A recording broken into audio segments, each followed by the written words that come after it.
Hello समस्त नमस्कार। आमर ओपीएससी बा Odisha public service commission Cuttack रो गोटे नोटिस टे आसी गतकाली 2/12/2025 रे नोटिस टे आसी आमर कौन ना recruitment to the post of post graduate teacher in discipline economics जो आमर इकोनॉमिक्स रो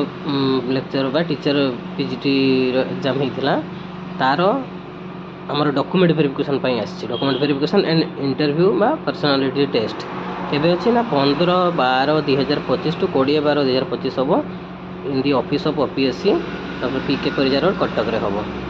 तो तांकर डॉक्यूमेंट वेरिफिकेशन हम तापई programme of document verification and interview programme रे छाड़ी से प्रोग्राम रे कौन मेंशन अछि ना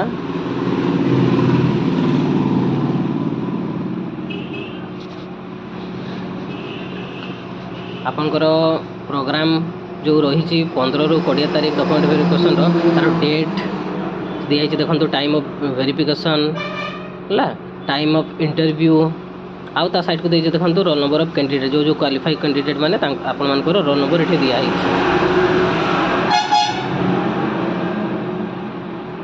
तो आपण माने जो डॉक्यूमेंट वेरिफिकेशन पाई जीबे जो डेट अच्छी तार बिफोर 30 मिनिट आपन को से वेरिफिकेशन सेंटर रे पहुँचा पड़ो आपर जो पेडागोजी स्किल टेस्ट हम से पेडागोजी स्किल टेस्ट क्वेश्चन आसो से आप कौन 8 ରୁ 10 minute before interview board topic को आपण माने चॉइस करि परिबे पेडागोजी रो है। तो आपण माने जो कैंडिडेट माने क्वालिफाई करछंती आपनकर both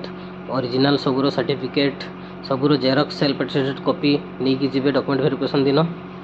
both hard copy and soft copy आपनकर जो भी डॉक्यूमेंट लिखी आपण माने देखंतु डिटेल्स तार लिखी आप तले पढ़ी पारे से सब गोटे गोटे टिकी टिकी पढ़ी कि आप गोटे गोटे डॉक्यूमेंट रेडी करेंगे रेडी करके आप डॉक्यूमेंट वेरिफिकेशन दिन आपंकर सेंटर में पहुँचे जहाँ भी लिखी तले तले देखो 17टा